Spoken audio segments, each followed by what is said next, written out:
let's look at the rules for addition and the subtraction for the significant figures. One rule of thumb is your calculated value cannot be more precise than the least precise quantity used in the calculation. So say you have a bunch of numbers that have the 3 sig figs, and in the end, your calculation shouldn't have more than 3 sig figs, right? It can't be more precise. In addition and the subtraction, the least precise quantity has the fewest digit to the right of a decimal point. To the right of a decimal point is not determined by the left of the decimal point.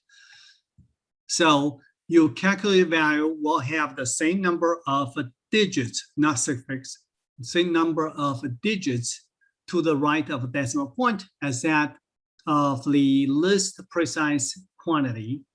So if we look at the example here, 7.939 plus 6.26 plus 11.1, if we just use a calculator, then we'll get this number, right?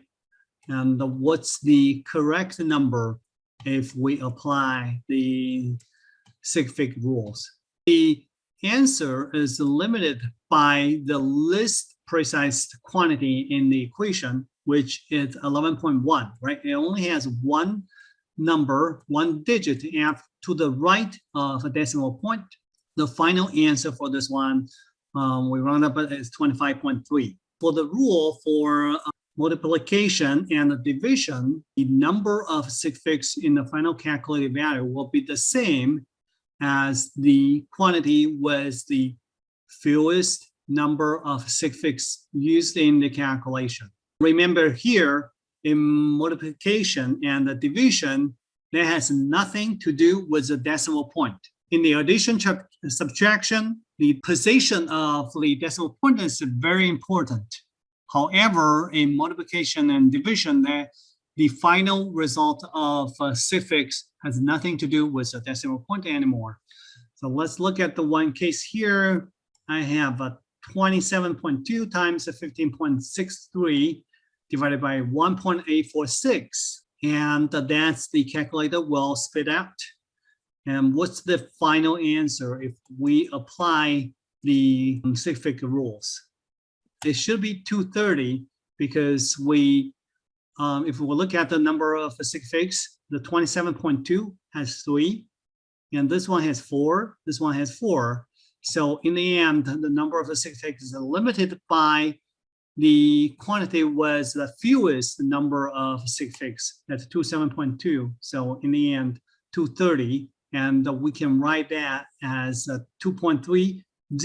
So in this case, you need to keep the 0 times the 10 square. That's the scientific notation.